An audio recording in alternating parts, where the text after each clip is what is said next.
Bueno, este es el tema del que vamos a tratar hoy día. Es la sesión 2.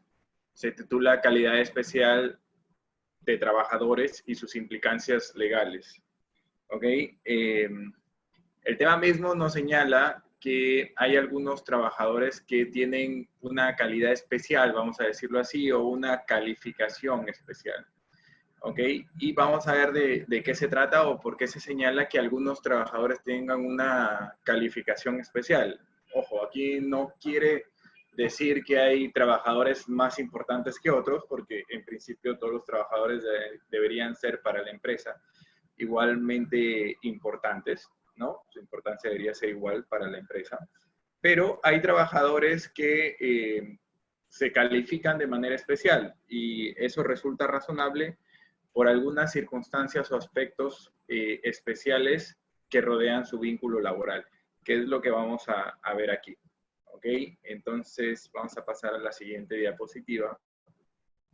Calidad especial de los trabajadores. Denme un segundo para pasar esto un poquito más acá. Y ya está. A ver, yo les planteo la pregunta. ¿Ustedes consideran que todos los trabajadores son iguales? ¿Puede haber diferencia entre trabajadores desde el punto de vista jerárquico? ¿Qué significa mandos medios, jefaturas o mandos directivos? Bueno, esta evidentemente es una pregunta retórica. No todos los trabajadores tienen la misma calificación para con la empresa, ¿correcto? Entonces, hay trabajadores y en el segundo párrafo de la diapositiva lo pueden ver, es la respuesta a la pregunta anterior. Cuando se habla de calidad especial de algunos trabajadores, nos estamos refiriendo a los trabajadores de dirección y trabajadores de confianza. ¿Ok? Deme un segundo. Ok. Entonces, ¿qué quiere decir trabajadores de dirección y trabajadores de confianza? ¿Alguien tiene una idea de esto? ¿Alguien tiene alguna idea? ¿Alguna vez ha escuchado esto? ¿Alguna vez ha participado en la calificación de un trabajador o de un puesto de trabajo como puesto de dirección, también se dice, y puesto de confianza? ¿Saben a lo que nos estamos refiriendo con esta diapositiva? ¿Tienen una idea vaga? ¿O alguno ejerce una labor de dirección y o confianza en su empresa? ¿O en la empresa a la que asesora, a la que presta servicios? ¿Alguien sabe de esto?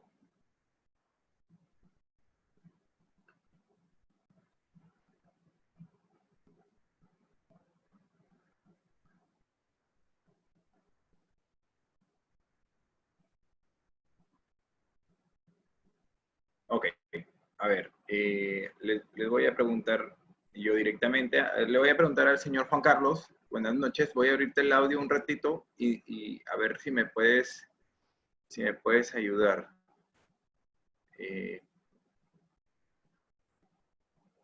Hola Juan Carlos, ¿me escuchas?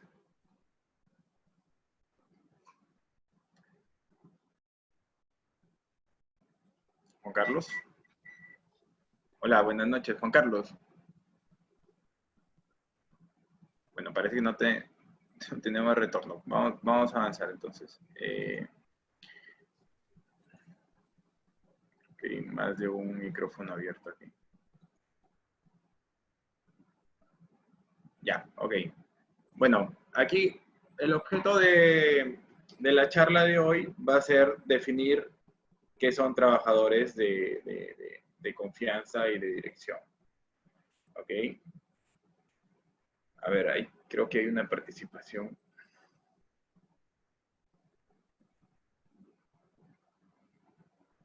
Juan Carlos nos dice mi audio está fallando. Bueno, no hay ningún problema, Juan Carlos. Vamos a ver porque igual en la siguiente diapositiva hay una definición muy clara. Esta definición es una definición legal. Está en el artículo 43 de la Ley de Productividad y Competitividad Laboral, si ustedes la quieren revisar. Pero yo la he plasmado aquí para que ustedes se den cuenta más o menos a qué nos referimos cuando hablamos de trabajadores de dirección y trabajadores de confianza. Comenzamos por los trabajadores de dirección. La definición legal señala que es aquel trabajador que ejerce la representación general del empleador frente a otros trabajadores o a terceros, o que los sustituye, o que comparte con aquellas funciones, la de representación o la de sustituir al empleador, con funciones de administración y control, o de cuya actividad y grado de responsabilidad depende el resultado de la actividad empresarial.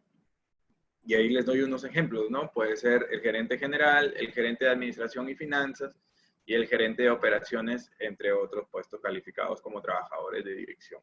Entonces, básicamente un trabajador de dirección es el trabajador pues que lleva las riendas del negocio, que lo dirige, que lo controla, que lo administra, que representa al empleador. Muchas veces el empleador es una persona jurídica, ¿no? Entonces es una empresa. Y para plasmar los actos de esta empresa necesita representantes, evidentemente. Entonces, normalmente los trabajadores de dirección son aquellos trabajadores que ejercen esta labor de representación, de administración, de control, ¿no? Y básicamente la definición legal se debería hacer mucho énfasis en la parte final, ¿no? Los trabajadores de cuya actividad y grado de responsabilidad depende del resultado de la actividad empresarial. Es decir, sobre ellos recae fuertemente la responsabilidad de que el negocio vaya bien, de que el negocio triunfe. Estos son los trabajadores de dirección. ¿Ok? En la siguiente diapositiva están los trabajadores de confianza. ¿Quiénes son los trabajadores de confianza? Son aquellos que elaboran en contacto personal y directo con el empleador o con el personal de dirección, teniendo acceso a secretos industriales, comerciales o profesionales en general a información de carácter reservado. Asimismo, aquellos cuyas opiniones o informes son presentados directamente al empleador o al personal de dirección, contribuyendo con la formación de decisiones empresariales. Entonces, aquí hay ejemplos: administradores. Ojo que dependiendo de las funciones del administrador también puede ser calificado no solamente como de confianza, sino como también de dirección. Jefe de recursos humanos, jefe de producción, jefe de logística, entre otros. Aquí ya lo veremos más adelante, pero quiero dejar clara una idea desde el inicio. La calificación como trabajador de dirección o de confianza no depende de la denominación del puesto de trabajo. ¿Ok? Depende de las funciones inherentes al puesto de trabajo. Entonces, siempre lo que va a mandar son las funciones que comprenda el puesto de trabajo, lo que permita identificar un trabajador de dirección o de confianza. Por ejemplo, ¿ustedes qué opinan acerca de la secretaria de gerencia? Una secretaria que solamente atienda al gerente. ¿Podría ser calificado como un trabajador de dirección? ¿Podría ser calificado como un trabajador de confianza? ¿O realmente no podría ser calificado como ninguno de los dos? ¿Alguien tiene una idea, alguien tiene un concepto o una opinión de lo que les acabo de preguntar? Es una secretaria de gerencia. La secretaria de gerencia evidentemente trabaja en contacto directo con el gerente, ¿no? Que el gerente general sí es un trabajador de dirección definitivamente. Tiene acceso a información quizás que se pueda considerar reservada, ¿no? No emite, hasta lo que yo tengo entendido, normalmente una secretaria general no emite un informe que permita formar una decisión empresarial. Sí puede emitir informes que le encargue gerencia, ¿no? Pero no creo que se puedan calificar como aquellos que sirven para o contribuyen a la formación de decisiones. Pero ¿ustedes qué piensan? ¿Qué opinan? ¿Una secretaria de gerencia podría ser calificada como trabajador de dirección o como trabajador de confianza? Me gustaría que por el chat me expresen sus ideas, yo las voy leyendo y vamos compartiendo opiniones.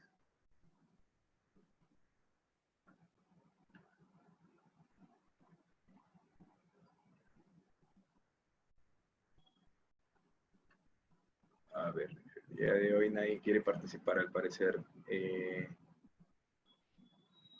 No sé si alguno de ustedes, Frank, Germán, Karina, Carla, Juan Francisco, Marlon, Oscar, me puede señalar su opinión. No importa si está bien o está mal, lo que necesito es su participación para hacer esto un poco más dinámico.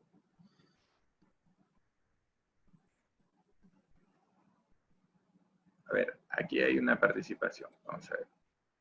Nos dice Carla, sería un puesto de confianza ya que una secretaria maneja información confidencial. Sí, evidentemente. Evidentemente sí, una secretaria va a manejar información confidencial, información reservada, pero ojo, no pierda de vista que la definición habla de de los trabajadores de confianza. Evidentemente no es una trabajadora de dirección, ¿correcto? Pero sí es de confianza la secretaria de gerencia. Lo que te decía es que no pierdas de vista que la definición habla de que estos trabajadores deben laborar en contacto personal y directo. Entonces, si tenemos una secretaria general, por ejemplo, que laboran con todos menos con el gerente, a pesar de que ella también puede tener acceso a información reservada de la empresa, no quiere señalar que sea una trabajadora de confianza. Entonces, gracias por tu participación, Carla. Nos has ayudado mucho.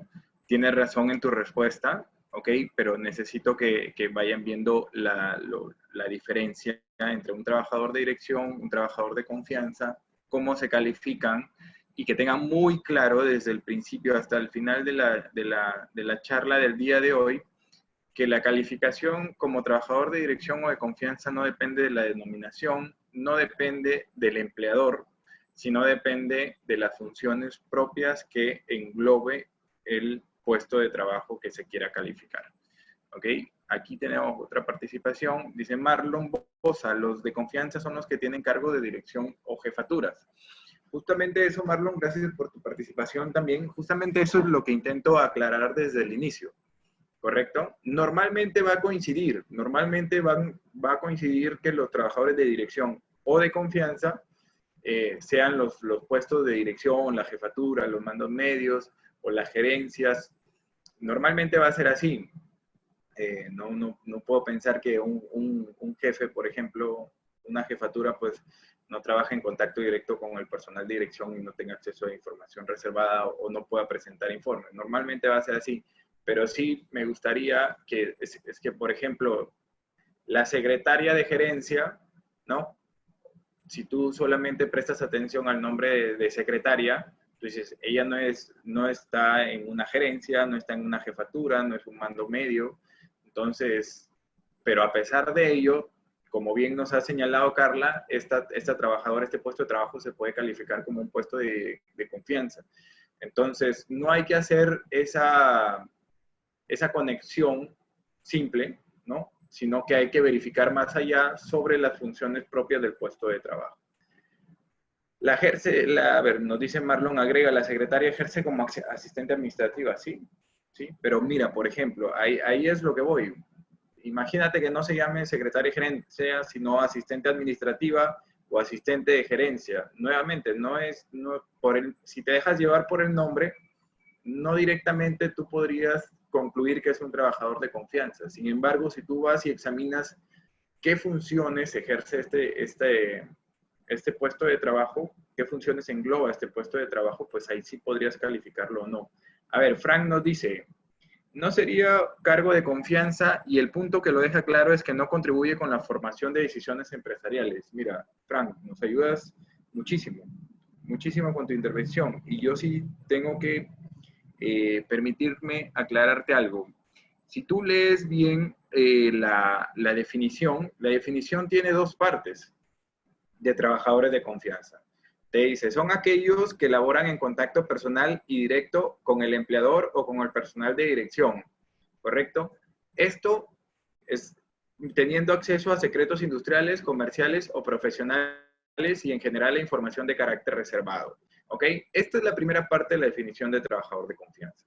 Entonces, como tú nos dices en el chat, no dice, no sería un trabajador de confianza por la segunda parte, más bien, no dice, asimismo aquellos cuyas opiniones o informes son presentados directamente al personal de dirección, contribuyendo a la formación de decisiones empresariales. O sea, tú nos dices que esta secretaria no estaría descartada por la segunda parte, pero en realidad son dos subdefiniciones, vamos a decirlo así, englobadas en una definición total.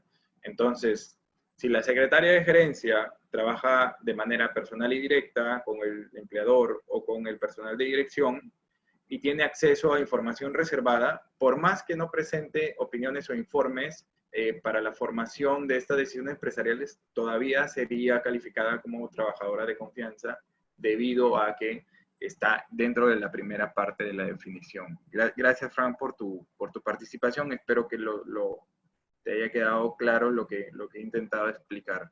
¿no? Y a todos. Germán nos dice, dependiendo del nivel de responsabilidad que le asignen y también el nivel de acceso a información que le permitan. Hay secretarias de gerencia que solo traen el café al jefe, pero otras sí ejercen una labor más administrativa.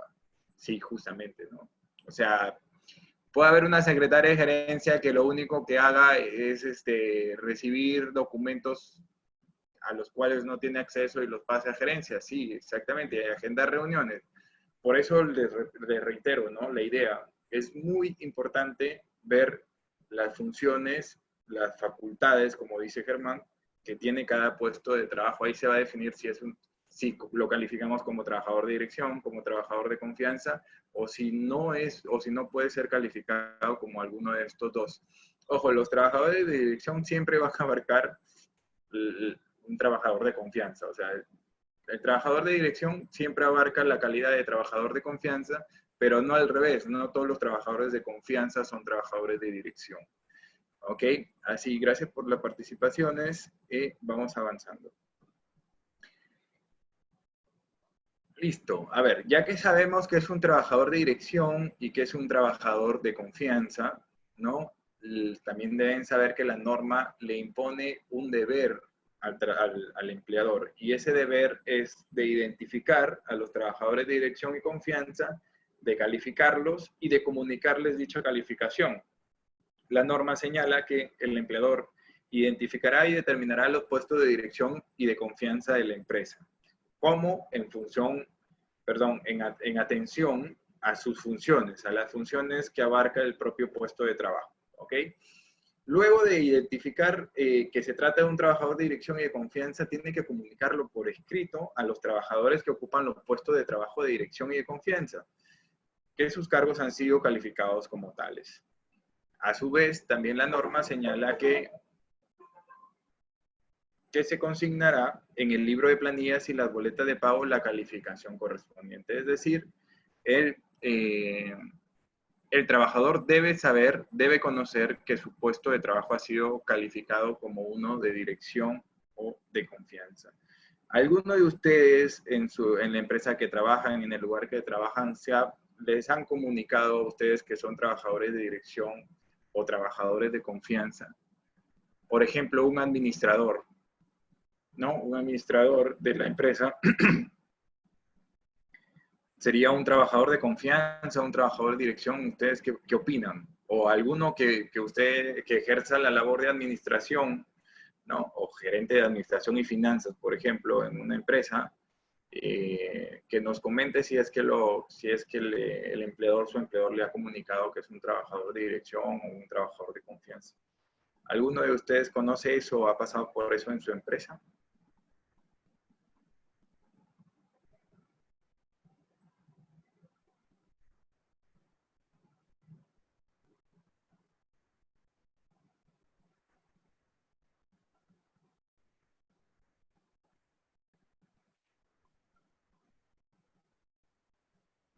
O ha visto en sus boletas de pago también, porque en las boletas de pago debe surgir esta calificación. Bueno, yo les aconsejo que cada vez que a los trabajadores que son dependientes, ¿no? Perdón, a las personas que son trabajadores dependientes, que revisen toda la información de su boleta de pago, toda, sí, porque a veces hay errores en la misma, se consignan datos equivocados, y sería bueno que se aclare eso con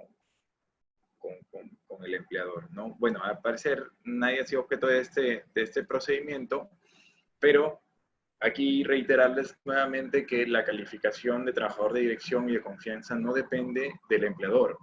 Entonces, el empleador, por ejemplo, podría estar equivocado en la calificación que realiza, ¿no?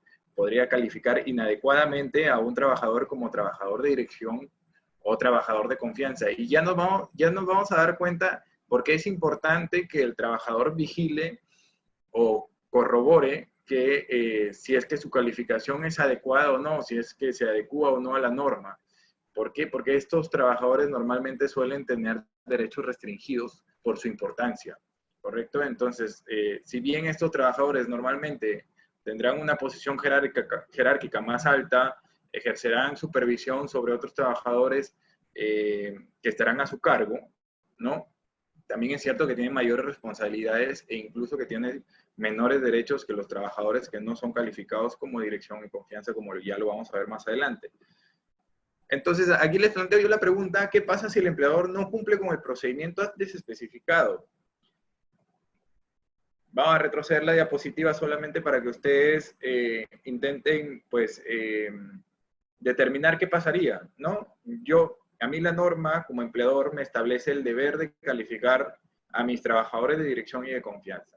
Pero por desconocimiento o por un error en la jefatura de recursos humanos o por cualquier otra razón, yo no cumplo con este procedimiento, ¿correcto? Entonces, si yo no califico a un trabajador como de dirección o de confianza, ¿deja de ser un trabajador de dirección y de confianza? Por ejemplo, como ya lo vamos a ver más adelante, cuando a un trabajador de confianza se le despide, incluso si este despido es calificado como un despido incausado, un despido arbitrario o un despido fraudulento, imaginemos, incluso en esa situación, este trabajador no tendría derecho a la reposición laboral, no puede volver a trabajar. Entonces, ahí hay un derecho bastante recortado, porque cualquier otro trabajador que es objeto de un despido incausado o fraudulento tiene la posibilidad de demandar judicialmente para que sea repuesto en su puesto de trabajo. En cambio, un trabajador de dirección o de confianza, no puede ser repuesto. A lo mucho, y es bastante discutible actualmente esto, a lo mucho podría corresponderle una indemnización por despido. Entonces, el empleador para el empleador sí es importante la calificación, ¿correcto? Porque si califica a los trabajadores como trabajador de dirección o de confianza, sabe a quién podría despedir y que no tendría derecho a la reposición laboral. Entonces, la pregunta puntual es, si el empleador no hace este procedimiento de calificación, los trabajadores pueden aducir que no son trabajadores de dirección o de confianza, o ustedes qué opinan. O la respuesta correcta sería que a pesar de que no son calificados, la especial calificación se mantiene en virtud de las funciones del puesto de trabajo. ¿Qué opinan ustedes? Porque sería bastante también llamativo que se señale que el empleador pues puede excusarse en una omisión para tener una postura más favorable, ¿no? De acuerdo, para despedir a uno de estos trabajadores. ¿Ustedes qué opinan? ¿Este procedimiento es esencial? ¿Constituye la calidad de trabajador de dirección o de confianza o solo la declara? No es lo mismo que la constituya que solo la declare, ¿no? Porque si la constituye y no lo hace, no sería un trabajador de dirección. Pero si solo es declarativa, esta comunicación solo es declarativa, si no la hace, pues el trabajador sigue siendo de dirección a pesar de que no haya esta comunicación. ¿Qué opinan ustedes? A ver, por favor, Karina, buenas noches. Ayúdanos un poquito aquí. ¿Qué opinas tú? A ver, Germán, se nos adelantó un poquito. A ver, Germán, a todos. Nos dice, basta que se cumpla con los requisitos que manda la ley para que se determine si es de dirección o de confianza. Sí, y esta es la respuesta correcta, ¿no? Esta es la respuesta correcta. Por más que el empleador, gracias Germán, por más que el empleador no siga este procedimiento de calificación de trabajador de dirección o de confianza, ello no enerva esta calidad especial de estos trabajadores, ¿correcto? Entonces aquí yo le respondo, la calificación de los puestos de dirección o de confianza es una formalidad que debe observar el empleador, sí, porque la norma se lo impone. Sin embargo, la norma también expresa que su inobservancia no enerva dicha condición si de la prueba actuada se acredita, ¿ok? Lo señalado anteriormente quiere decir que la calificación de puestos de trabajo como de dirección o de confianza deviene de las funciones propias que engloba el puesto de trabajo y no así de la calificación realizada por el empleador. Como hemos señalado anteriormente, que un trabajador sea de dirección o de confianza no depende del empleador, no depende del nombre o denominación del puesto de trabajo, sino depende de las funciones propias que engloben ese puesto de trabajo. ¿Ok? Entonces en el chat, Frank nos dice primacía de la realidad. Correcto. Gracias, Frank, porque esta es la respuesta resumida y la respuesta correcta, ¿no? La primacía de la realidad. Para los que no conocen o no recuerdan qué es la primacía de la primacía de la realidad es un principio del derecho laboral que implica que cuando los documentos o los papeles nos presentan una realidad que no se condice con la verdad, prima la verdad de los hechos. O sea, los hechos priman sobre cualquier documento. Entonces, el documento, y ya lo vamos a ver después, porque nos vamos a plantear el caso en el que el empleador hace la calificación no de acuerdo a la ley, o sea, hace una calificación incorrecta respecto a un puesto de trabajo. Ahí se aplica con mayor razón el principio de primacía de la realidad, porque a pesar de que existen documentos que califican a un puesto de trabajo como de dirección o de confianza, tú vas, por ejemplo, al manual de organización y funciones y verificas las funciones de ese puesto. Entonces puedes ver que no se condicen con la calificación de un trabajador de dirección o de confianza.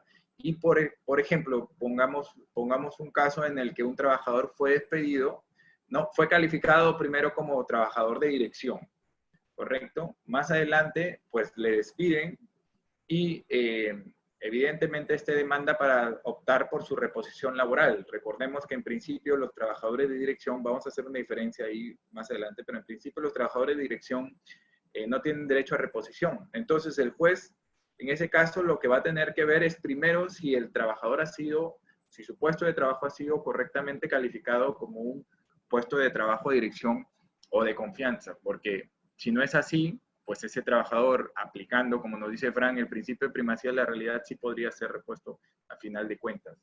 A ver, hay dos participaciones, las voy a leer y vamos comentando. Karina nos dice, y no se da usurpación de funciones si no está designado mediante resolución. A ver, Karina, creo que nos estás poniendo un ejemplo del sector público, y aquí sí te tengo que decir que el sector público es totalmente, el sector de derecho laboral público es totalmente diferente a lo que pasa en el sector privado, pero, por ejemplo, en el sector público los trabajadores de confianza son designados directamente, ¿no? Es un procedimiento diferente, ¿ok? Lo que sí tengo que explicarte que nos estamos refiriendo aquí a la realidad que pasa en el ámbito privado.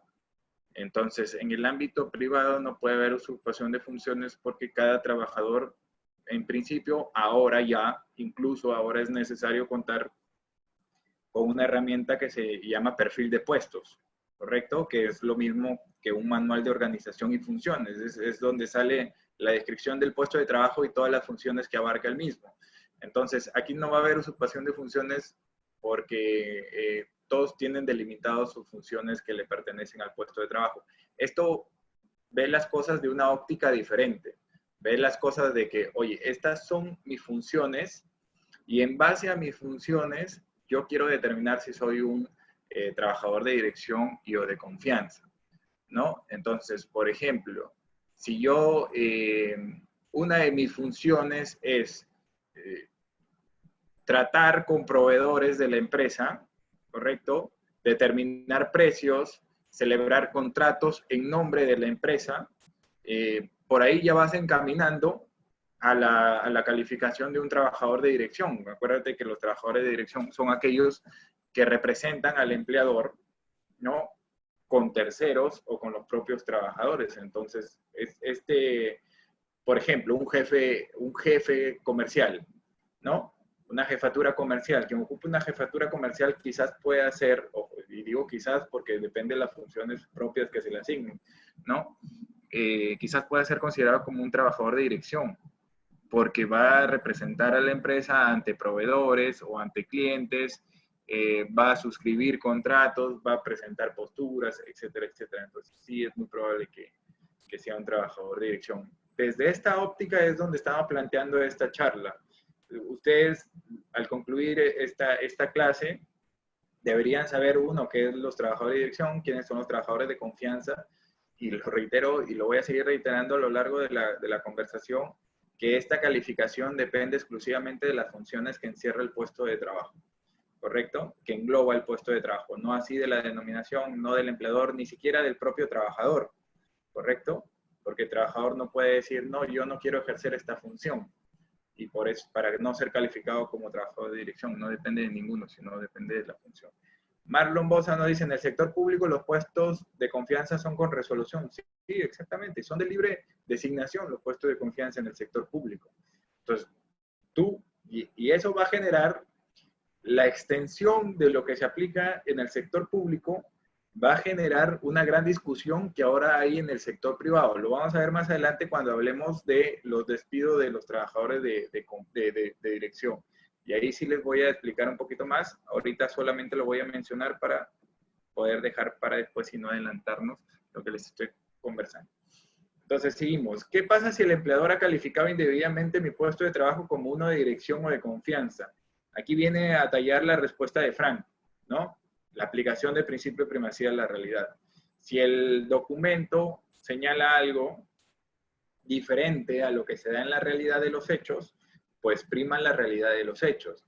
Entonces, si yo, por ejemplo, designo a un asistente o a un auxiliar como trabajador de dirección, solamente porque en una clase como esta escuché que los trabajadores de dirección pues no se pueden reponer y el trabajador que yo quiero despedir y porque me cae mal y no quiero que lo repongan, yo lo designo como trabajador de dirección solamente para despedirlo.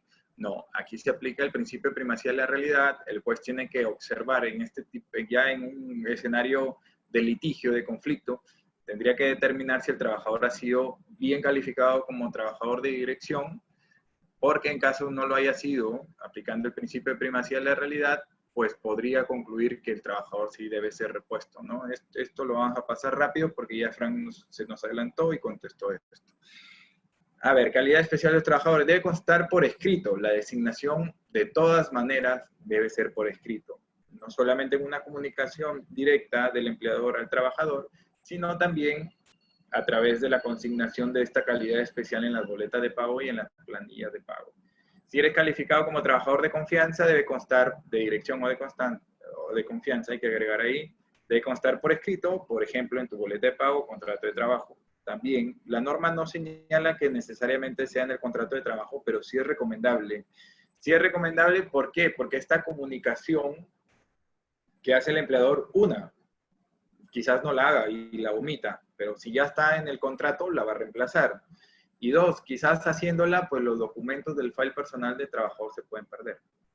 Y si bien la norma señala que debe ser por escrito, nuevamente debo reiterarles que ello no va a ser definitivo, ¿no? O sea, no va a ser algo constitutivo, sino declarativo, porque al final de cuentas, en un proceso judicial, pues se va a determinar en función en atención a las funciones del trabajador, si este era de dirección o de confianza.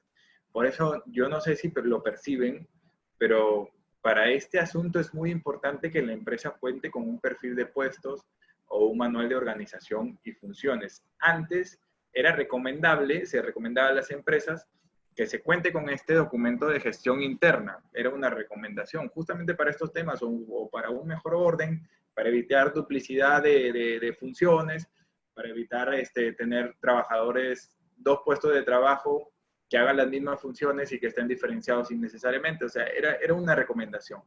Pero con la norma que establecía la obligación del empleador de contar con un cuadro de categorías y funciones, ya esto se hace no solamente recomendable, sino necesario, porque el perfil de puestos pues, te va a ayudar a hacer este cuadro de categorías y funciones.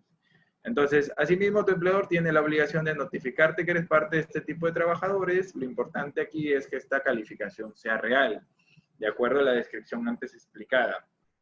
Aquí debo señalarles que la norma misma señala que la designación de trabajadores de dirección y de confianza no permite la mala fe, ¿correcto? Entonces, no es que un empleador, como les ponía el caso anterior, quiera perjudicar a un trabajador y por eso lo califica solamente como dirección o trabajador de confianza, ¿correcto? Eso no lo va a permitir el derecho, así que si alguna vez tienen la posibilidad de asesorar a un empleador que quiera hacer esto, pues van a tener que decirle que por esta prohibición legal expresa que les acabo de comentar y por el principio de primacía de la realidad, pues eso no va a tener ninguna repercusión, ¿no? Entonces, vamos a comenzar a ver qué es lo que trae consigo esta calificación, ¿no? Por ejemplo, respecto al periodo de prueba, ¿alguien sabe lo que es el periodo de prueba? ¿Tiene una idea acerca de lo que es el periodo de prueba?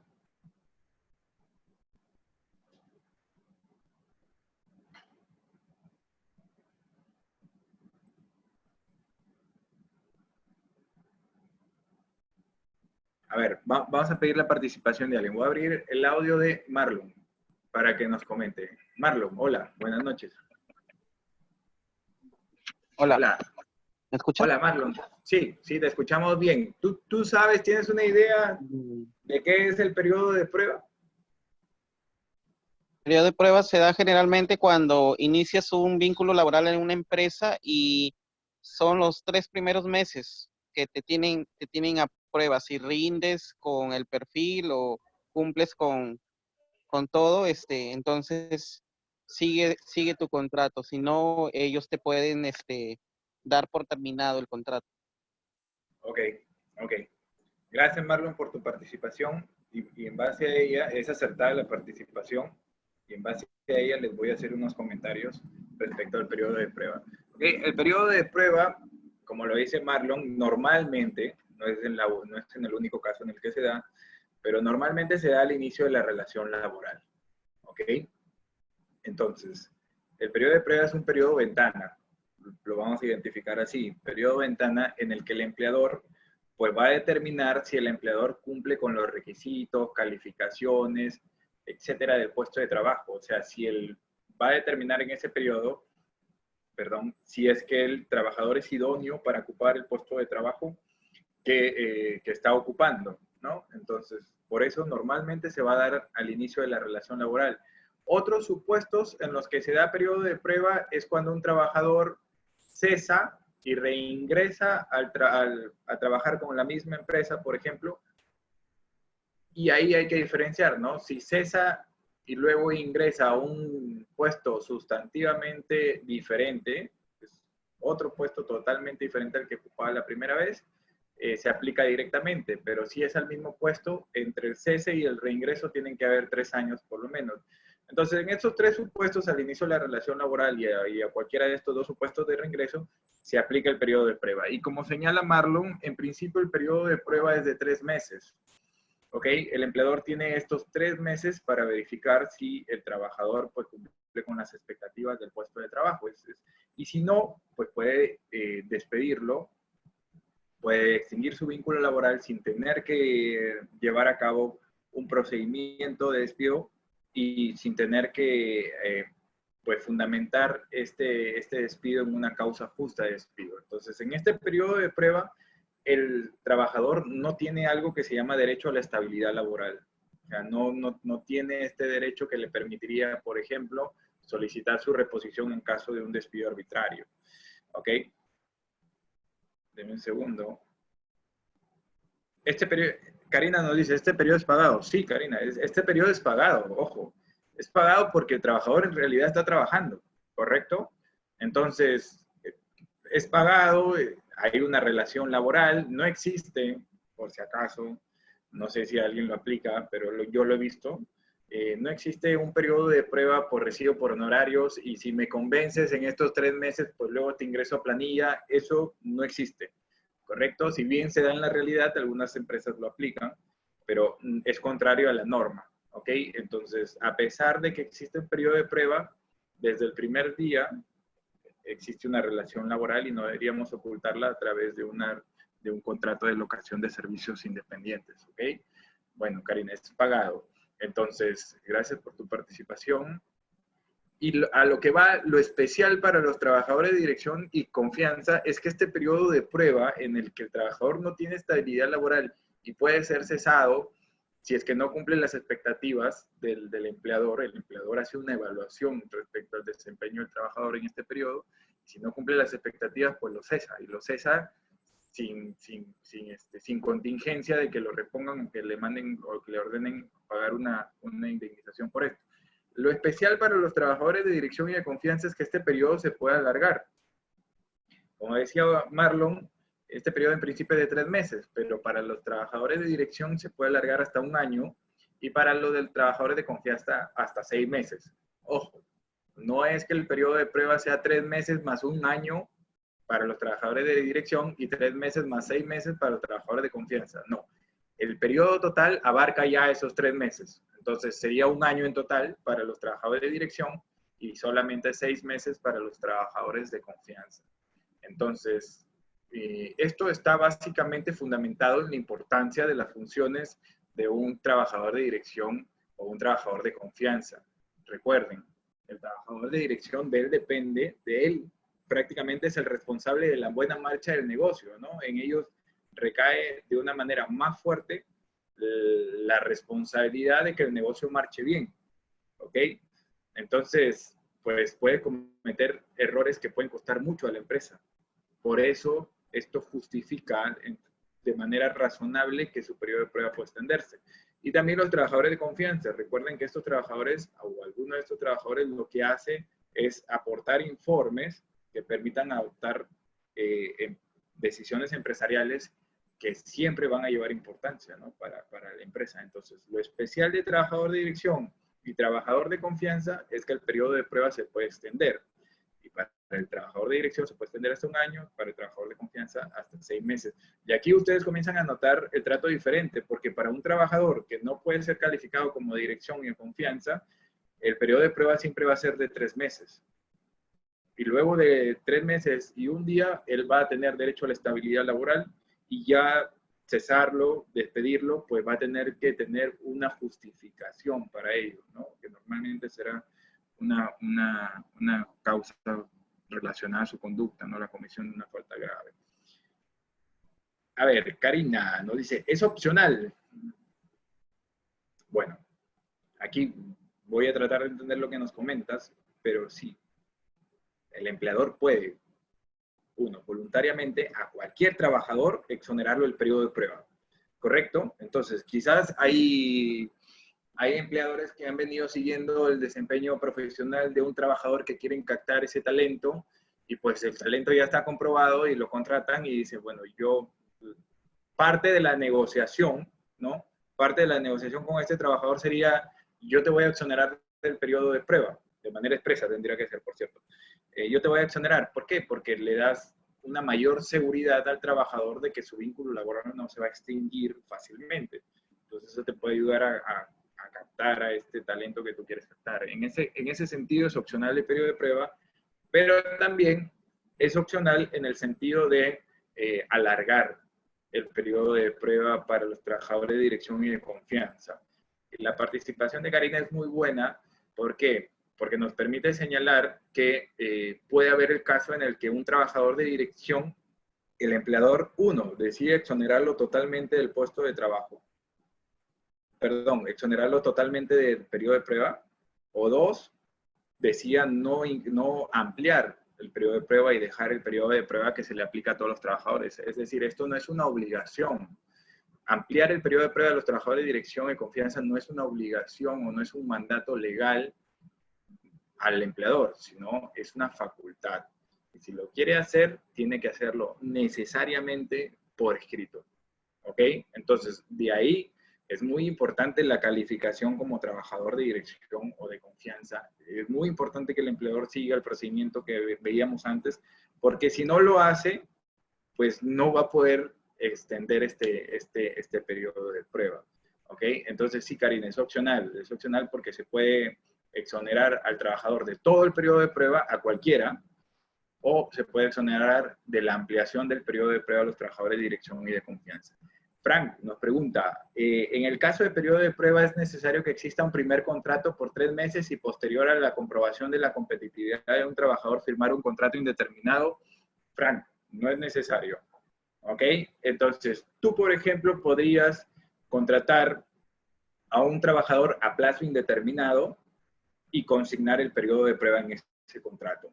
¿Por qué? A ver, podrías recurrir al contrato de plazo indeterminado porque no existe una justificación temporal para suscribir un contrato a plazo fijo. No encuentras.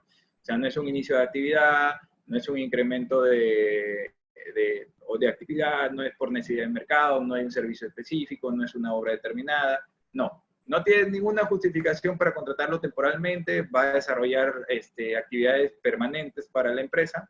Entonces tú dices, necesariamente tu abogado te recomienda que el contrato debe ser a plazo indeterminado. Está bien, pero es la primera vez que trabaja para ti.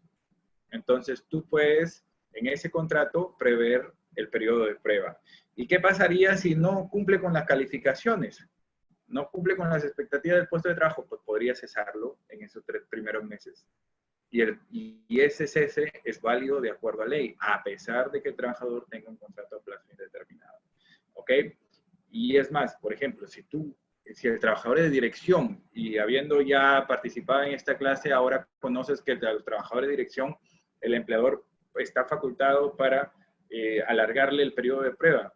Imaginemos, tú contratas a un trabajador a plazo indeterminado para un puesto de dirección y le extiendes el periodo de prueba a 1 año. Entonces, ese primer año va a ser de evaluación. ¿Ok? Entonces, si él no cumple con las expectativas, pues durante ese primer año lo vas a poder cesar, entre comillas, libremente.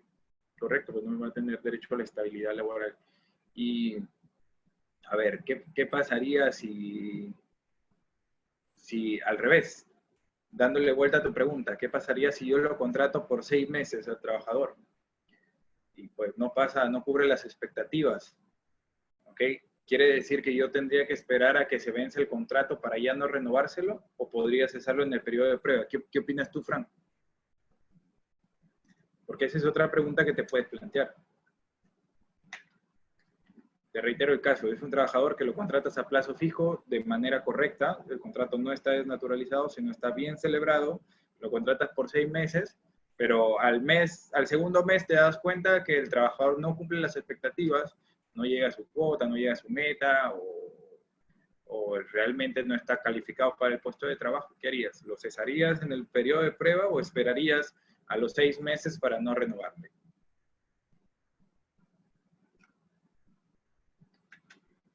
O bueno, puede participar cualquier otra persona que invertir su opinión, ¿no?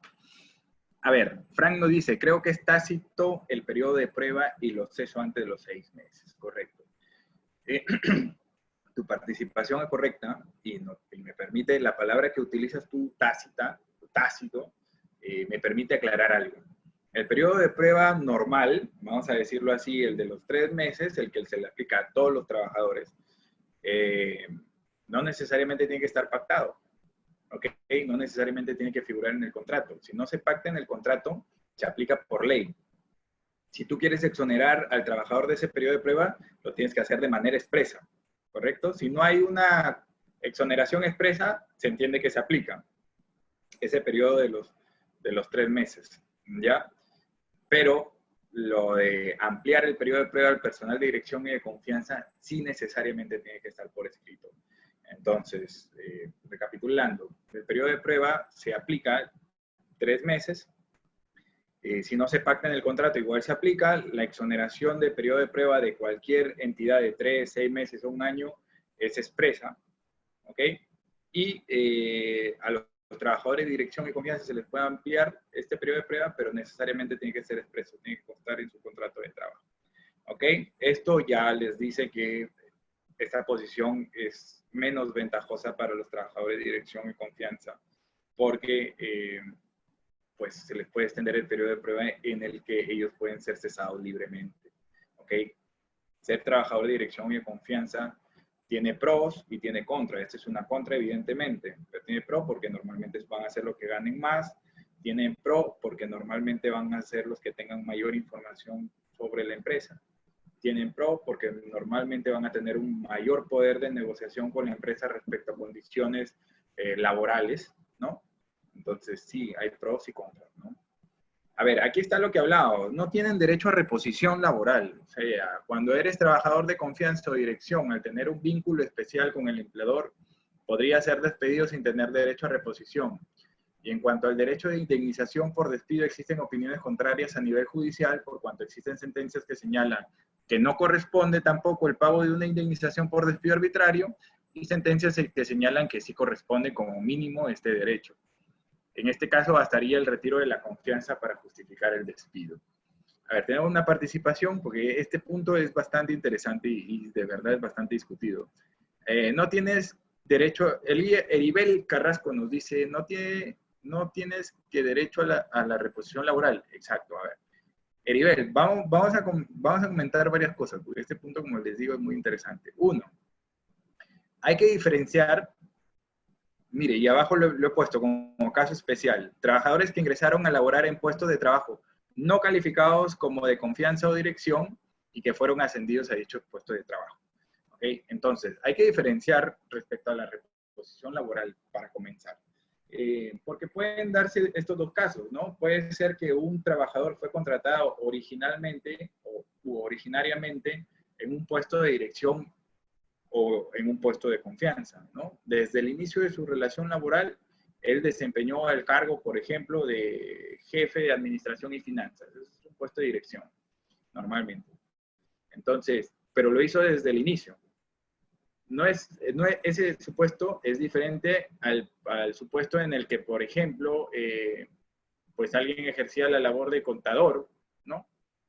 Y por sus buenos méritos fue ascendido con el tiempo, ¿no? Hasta jefe de administración y finanzas. No es lo mismo. Entonces, la norma y la jurisprudencia ya lo ha determinado.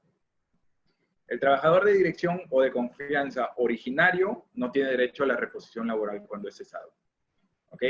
Pero el trabajador que es ascendido, el no originario, el que es ascendido, sí tiene derecho a la reposición laboral, pero a la reposición laboral en el puesto que ocupaba anteriormente. O sea, no es que a él lo reponen en el cargo en el caso planteado, no es que lo repondrían al cargo de jefe de administrador de administración y finanzas, sino que lo repondrían, al jefe de contador, al puesto de contador. ¿Ok? Entonces hay una diferencia ahí.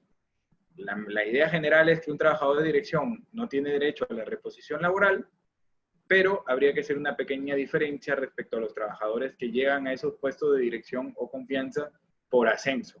Ellos sí tendrían derecho a la reposición laboral, no al puesto de dirección o de confianza, sino al puesto que ocupaban antes de ser ascendidos. Eso deben tenerlo muy claro. Ahora, también hay una discusión sobre si a estos trabajadores les corresponde una indemnización por despido arbitrario o no les corresponde ni siquiera esta indemnización. ¿Okay? Actualmente la postura de la Corte Suprema señala que no les corresponde. Y como les señalé antes, esto se debe a una confusión por aplicar algo que se aplica normalmente en el derecho laboral público al derecho laboral privado. En el derecho laboral público, como les comenté, los trabajadores de confianza son de libre designación. Sí, hay una resolución en la que te nombran, te designan en un puesto de trabajo y se señala que es un puesto de trabajo de confianza. ¿Correcto? Normalmente tú no, para ejercer estos puestos de confianza, pues la designación, vamos a decirlo así, es a dedo, es depositando la confianza en una persona y no tienes que ir a un concurso público para esto. Entonces, en el sector laboral público, perdón, en el sector laboral público, estos trabajadores son de libre remoción. O sea, los puedes remover libremente porque son trabajadores de confianza. En base a esto, esta realidad se ha intentado replicar en el sector laboral privado y la postura actual de la Corte Suprema, basándose en eso, señala que también los trabajadores de confianza en el sector privado son de libre remoción.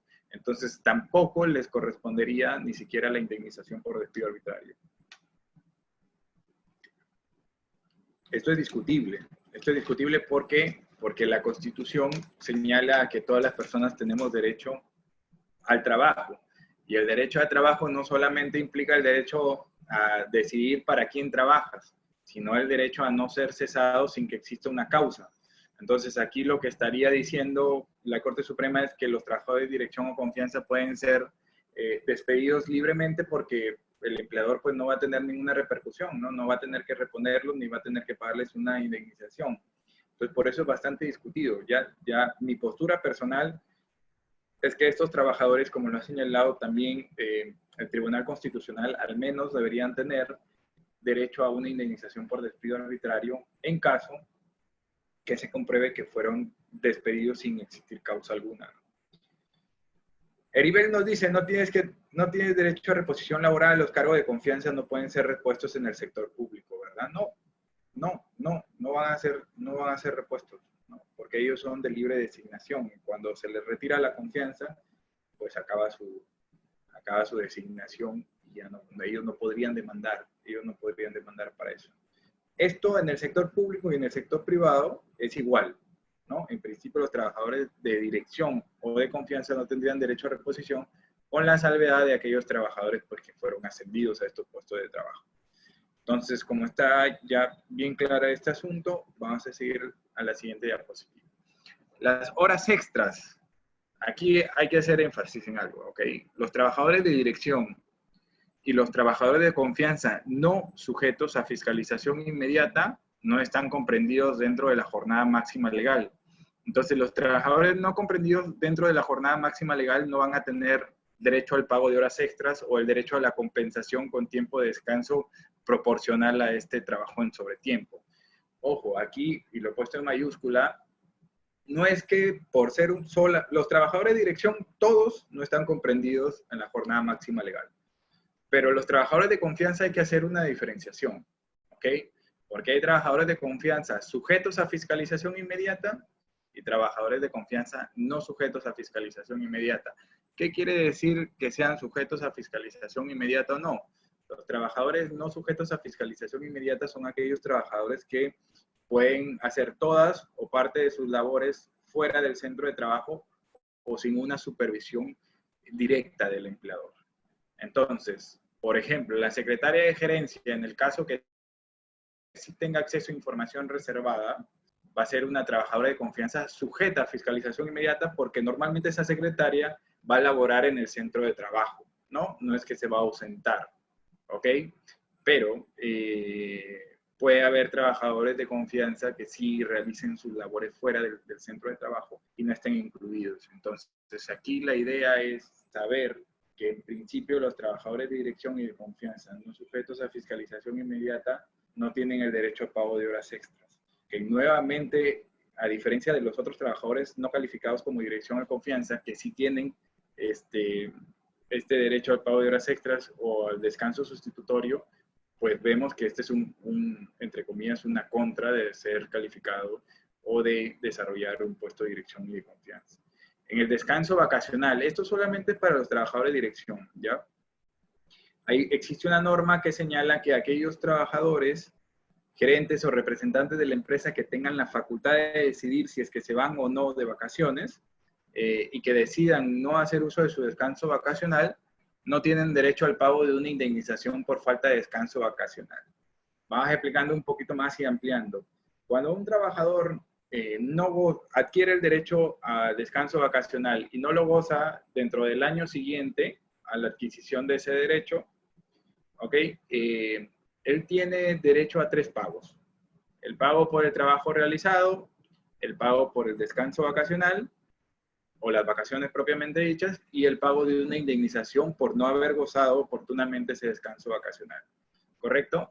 Pero hay trabajadores como gerentes o representantes de la empresa que van a ser trabajadores de dirección, de acuerdo a la definición legal que hemos señalado anteriormente, que ellos tengan la posibilidad de decidir hacer uso o no. Ojo, esta posibilidad de decidir se recomienda a las empresas que en el manual de organización y funciones o en el perfil de puestos se consignen que tiene la facultad de decidir si es que se va o no de vacaciones.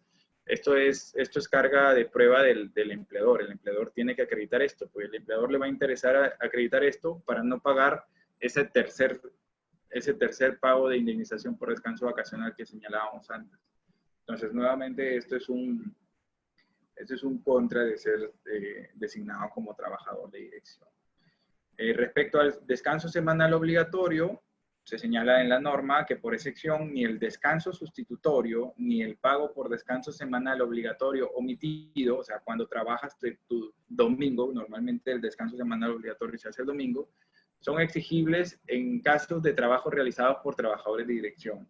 O sea, un trabajador de dirección puede laborar toda la semana, ¿correcto? Sin derecho a reclamar el descanso sustitutorio dentro de la misma semana o el pago de la sobretasa por el descanso omitido.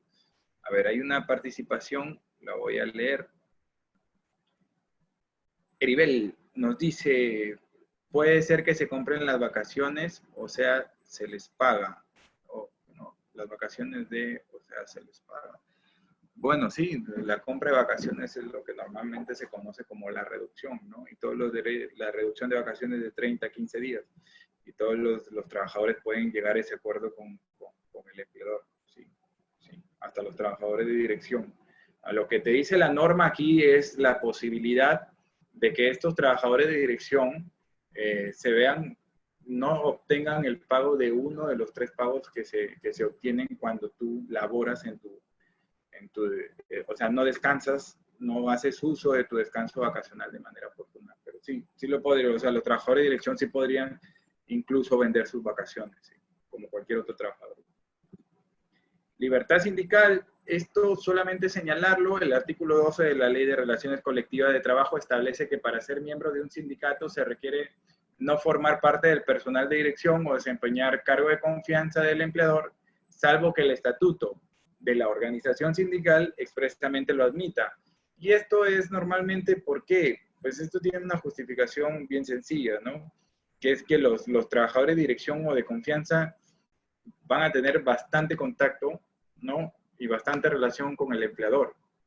Entonces, si ellos forman parte del sindicato, pues puede ser que solamente se afilien al sindicato para obtener información y facilitársela al empleador, y de esa manera se conllevaría a una afectación sindical, ¿no? Se afectaría los intereses del sindicato. Entonces, por eso la norma señala que para que los trabajadores de dirección o de confianza se afilien a un sindicato, en el estatuto del sindicato, en el estatuto de constitución o la constitución del sindicato, tiene que permitirse esta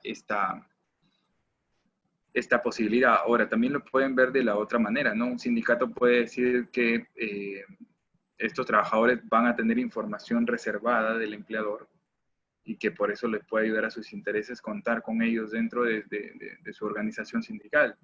Sin embargo, sí sería, incluso yo considero que podría ser objeto de una sanción que estos trabajadores de dirección de confianza pues brinden información de carácter reservado a la organización sindical para favorecer la postura o para favorecer su posición en la negociación que van a tener, ¿no? Eso sí, yo creo que correspondería incluso una sanción bastante grave. Recuerden que facilitar información reservada del empleador a terceros para obtener una ventaja es una falta grave establecida en el artículo 25 de la Ley de Productividad y Competitividad, que permite el despido de los trabajadores. Así que esto es bastante discutible, pero que sepan que existe esto. El registro de control de asistencia y salida, ¿no? La norma dice que no existe una obligación de llevar un registro de control de asistencia para trabajadores de dirección. Los que no se encuentran sujetos a fiscalización inmediata, aquí pueden estar los trabajadores de confianza y los que prestan servicios intermitentes durante el día. Ojo, la norma dice que no existe para el empleador la obligación de llevar ese registro de control de asistencia y salida, pero a pesar de que estos trabajadores no están sujetos a la jornada máxima legal, el empleador podría disponer que sí, que exista un control de asistencia y salida para estos trabajadores porque quiere controlar si es que van a trabajar o no, cuántas horas al día están dentro de la empresa, etcétera, etcétera. O sea, no es como en un caso que recientemente vi que el trabajador podría decir, oye, yo ni siquiera me aparezco por la empresa porque no estoy sujeto a la jornada máxima legal y no tengo que firmar registro de control de asistencia. No, el empleador lo puede disponer así. El empleador ejerce poder de dirección y en base a eso reglamenta los servicios y las labores de sus trabajadores, ¿no? Y podría disponerlo así. Pero lo general es que no existe esta obligación de llevar un control de asistencia de este personal. Bueno, y con eso se concluyen las diapositivas que he preparado. Yo no sé si alguien tiene una pregunta respecto a este tema, porque hay bastantes cosas que se pueden comentar. O si quiere que alguien que explique algo nuevamente de lo que hemos comentado. Para absorber las consultas que tengan, ¿no? Relacionados, evidentemente, a los trabajadores de dirección y de confianza.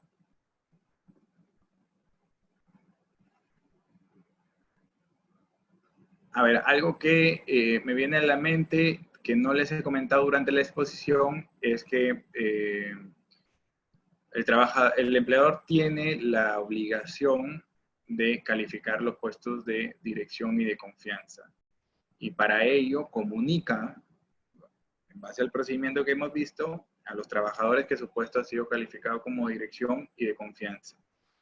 La norma le permite al trabajador impugnar judicialmente esta designación.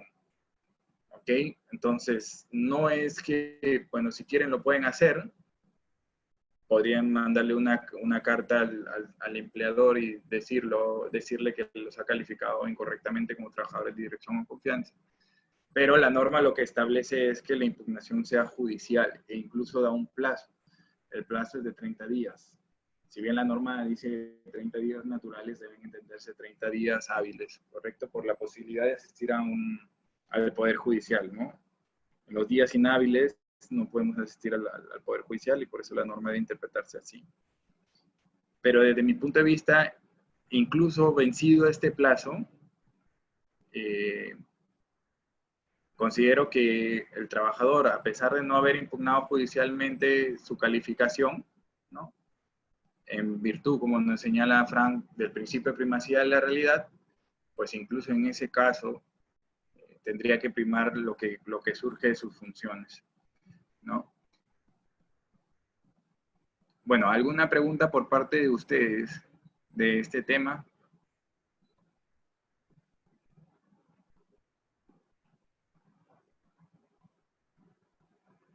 Ok, entiendo que no hay más preguntas y con esto estaríamos concluyendo esta sesión.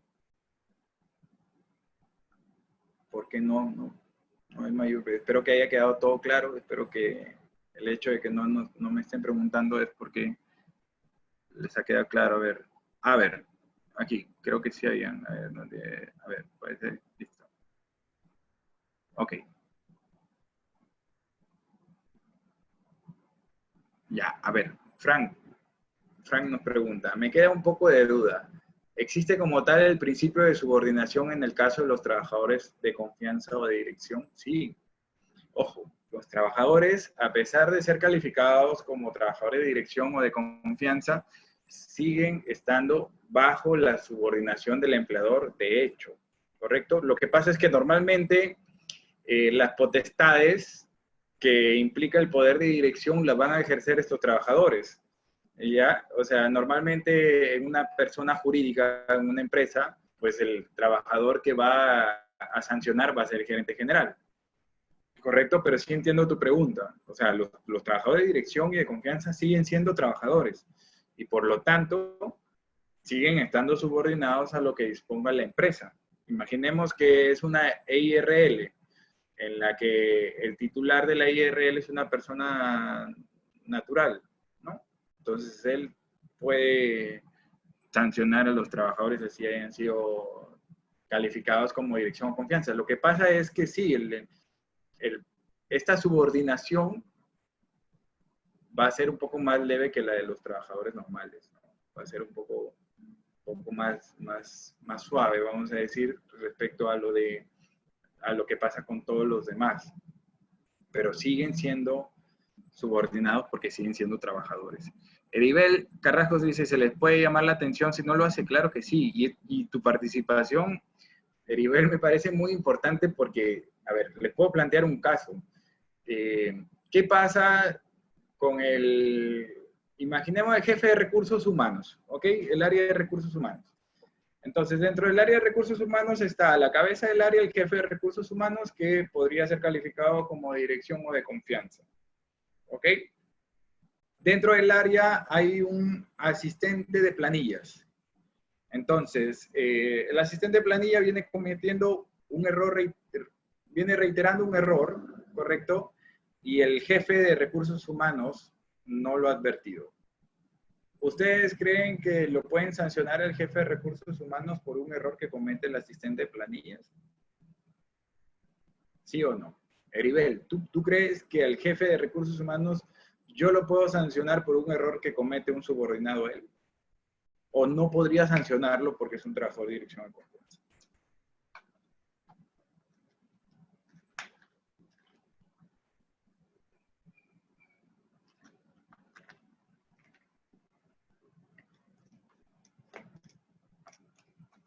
A ver, le comento el caso, güey. Ya, porque aquí ya estamos bastante participativos todos y esto es bueno. A ver, el caso que yo les planteo es que sí les podrían sancionar al jefe de recursos humanos. ¿Por qué? Porque el jefe de recursos humanos tiene la obligación, es una de sus funciones, dirigir el área, ¿correcto? Entonces él está llamado a detectar ese tipo de errores, por más que el error puntual sea de otro trabajador, pues un trabajador que está bajo su cargo. Entonces, en el derecho existe algo que se llama la responsabilidad vicaria. Entonces, la responsabilidad vicaria es la responsabilidad que te atañe a ti por un error que comete uno que está subordinado a ti. Entonces, en ese caso también se le puede llamar la atención a un jefe de recursos humanos, ¿ok? A pesar de que el error no sea directamente de él. Entonces, Heribel no dice se le puede llamar la atención si no lo hace. A ver, Frank me dice, lo decía por el tema de la jornada. A ver, lo que hemos comentado de la jornada laboral respecto a este tipo de trabajadores es que en principio no se les aplica la jornada laboral máxima legal, ¿correcto? A los de dirección, a todos, y a los de confianza solamente a los no sujetos de fiscalización inmediata. Ello va de la mano con lo otro que señalábamos respecto a que si no se les aplica la jornada máxima legal, pues deviene un poquito innecesario que se establezca una obligación del empleador de establecer un control de asistencia y salida para este tipo de trabajadores, ¿no? Porque ¿para qué controlo si no le voy a pagar horas extras? Lo que quiere la finalidad de este registro es verificar si el trabajador hace horas extras o no para que el empleador cumpla con pagarlas, ¿correcto? Entonces, eso es la consecuencia natural, pero el empleador tiene su poder de dirección todavía. Entonces, si bien la norma lo faculta a no estar obligado a implementar un registro de control de asistencia para este tipo de trabajadores, el empleador puede decidir hacerlo. Entonces, ¿por qué? Porque tiene poder de dirección todavía. ¿Por qué? Porque son sus trabajadores. Y, por ejemplo, imaginemos que el empleador, por más que un trabajador de dirección, ¿ok?, no esté sujeto a la jornada laboral máxima legal, el empleador podría decidir que todos los días se va a reunir con los trabajadores de dirección a las 9 de la mañana para hacer coordinaciones de trabajo, todos los días. Y un trabajador de dirección no podría decir, no, yo no estoy sujeto a fiscalización inmediata o yo no estoy sujeto a la jornada máxima legal, así que no voy a asistir a la reunión de las 9 de la mañana de todos los días. Eso sería insubordinación y eso se podría sancionar. Así que a pesar de que no están dentro de la jornada máxima legal los trabajadores de dirección, no existe en principio una obligación de llevar su registro de control de asistencia, pues el trabajador de dirección sigue siendo un trabajador y sigue estando subordinado a la empresa, y si es que hay una disposición como la que te acabo de señalar, él la tendría que cumplir. Entonces sí, siempre van a estar subordinados. Karina nos dice, pregunta, ¿tienen pocos derechos? Evidentemente que sí. Después de todo lo que hemos conversado, hay derechos que están más limitados para este tipo de trabajadores. Principio de autoridad igual a responsabilidad. Sí, bueno. Frank nos dice, principio de autoridad igual a responsabilidad. ¿Por qué? Por el caso que planteábamos del jefe de recursos humanos, en el sentido de que si puede ser sancionado por un error de un trabajador que está bajo su subordinación. Sí, pero no siempre. ¿Por qué? Porque, por ejemplo, en este caso, si el jefe de recursos humanos detecta el error, informa y comienza a solicitar constantemente que el trabajador subordinado corrige el error, le enseña, lo capacita cómo corregirlo, y el señor sigue cometiendo el error, pues eso sería proporcional sancionar al jefe de recursos humanos por eso, porque él está tomando acción, él está informando al superior, él está capacitando al trabajador, él está requiriendo la corrección de esto. Entonces no siempre un trabajador de dirección que tiene a cargo trabajadores subordinados a él, no siempre va a responder por los errores de estos trabajadores subordinados por responsabilidad vicaria. Ojo, no siempre va a ser así. Así que tu pregunta, Frank, sería, no siempre principio de autoridad va a ser igual a responsabilidad, no siempre, ¿correcto? Pues, pero si es un jefe de recursos humanos que ni siquiera se da cuenta de los errores, pues eso sí es llamativo. Obviamente, pues quizás al trabajador subordinado, a su trabajador subordinado quizás lo despidan, pero a él, pues despedirlo por eso, habría que ver la razonabilidad, cuán razonable es, ¿no? Pero si él tomó acción, identificó el error, informó a superior, capacitó, corrigió, requirió, pues ya no sería razonable sancionarlo. Heribel Carrasco dice, ¿sí se puede sancionar? Sí, sí se puede sancionar. Al jefe de recursos humanos, en el caso planteado, sí. Pero hay que ver las particularidades del caso puntual, ¿correcto? Porque de repente, acuérdense que siempre la facultad del empleador de sancionar a un trabajador, incluso a los de dirección y de confianza, siempre tiene que estar de la mano con los principios de razonabilidad y proporcionalidad, ¿correcto? Entonces, si este trabajador, en el supuesto que yo pongo, que en el que sí toma acción, en el que sí intenta corregir, en el que informa, por ahí no sería razonable que lo sancione. Walter nos dice, buenas noches Walter, y todo eso no está en el reglamento interno de trabajo. Mira, no sé a qué te refieres con todo eso, pero todo lo que acabamos de señalar en las diapositivas está en las normas, ¿correcto? Todo. Si tú me dices la posibilidad de sancionar al superior por un error de un trabajador subordinado, lo puedes incluir en el reglamento interno de trabajo. Acuérdate que este documento de gestión interna tiene la finalidad de establecer las reglas claras, de establecer las reglas bajo las cuales se va a llevar a cabo la relación laboral para justamente evitar todo tipo de conflicto entre el trabajador y el empleador. Entonces, sí, acuérdate también que solamente las empresas que tienen de 100 a más trabajadores están obligadas a contar con este reglamento interno de trabajo. Para las empresas de menos de 100 trabajadores es opcional. Es siempre recomendable tener este reglamento interno de trabajo, pues te permite sancionar conducta de los trabajadores. Pero sí, lo puedes poner todo. El problema de asentar cosas en el reglamento interno de trabajo es que si se modifica una norma, automáticamente tienes que modificar el reglamento interno de trabajo. Entonces, lo que normalmente se suele recomendar es consignemos en el reglamento interno de trabajo supuestos que no están regulados por las normas o que intentamos precisar al caso puntual de la empresa, ¿no? Porque las normas son generales y necesitamos precisar, sin desnaturalizar la norma general, podríamos precisar cosas en el reglamento interno de trabajo. Karina nos dice, en caso realicen una conducta de acoso, ¿se le sigue un proceso disciplinario dentro de la empresa o se le despide y denuncia? A los trabajadores de dirección, sí, es una pregunta bastante compleja, Karina, pero sí, a ver, lo que pasa que en este caso, cuando son trabajadores de dirección los involucrados en el procedimiento, porque, a ver, vamos ordenándolo. Cuando hay un tema de acoso sexual, la norma establece la necesidad de seguir un procedimiento de investigación y sanción. ¿Ok? Entonces, también prevé la norma que este procedimiento sea llevado a cabo ahora ya por un comité, pero ¿qué pasa si en el comité va a estar normalmente el representante del área de recursos humanos, el jefe de recursos humanos? ¿Qué pasa si el jefe de recursos humanos, que puede ser un trabajador de dirección de confianza, es el que acosa? ¿Correcto? Entonces esto normalmente va a ser llevado al superior jerárquico. Pero sí, en el tratamiento del acoso, un trabajador de dirección o de confianza es igual, el procedimiento es igual, salvo que sea el gerente general en el que ya vas a despedir, en el que ya vas a ir a demandar directamente. Y no tendría ningún sentido que se inicie ese procedimiento, ¿ok? Porque va a ser la máxima autoridad de la empresa. Pero si es otro trabajador de dirección, pues el procedimiento va a ser igual. Y si tiene, si él tiene participación en el comité que va a decidir sobre esa investigación, pues lo que se hace es recurrir al superior jerárquico, ¿no? No se le deja participar. Bueno, estas participaciones de ustedes al último estuvieron bastante interesantes. Espero que les haya quedado claro. Igual si hay algo que les surge, alguna duda que les surge, la podemos ver en la siguiente sesión. Nos retomamos unos minutos.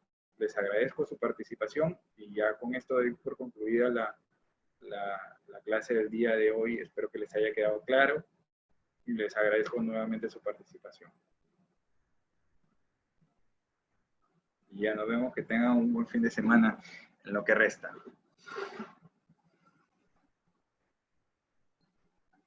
Gracias.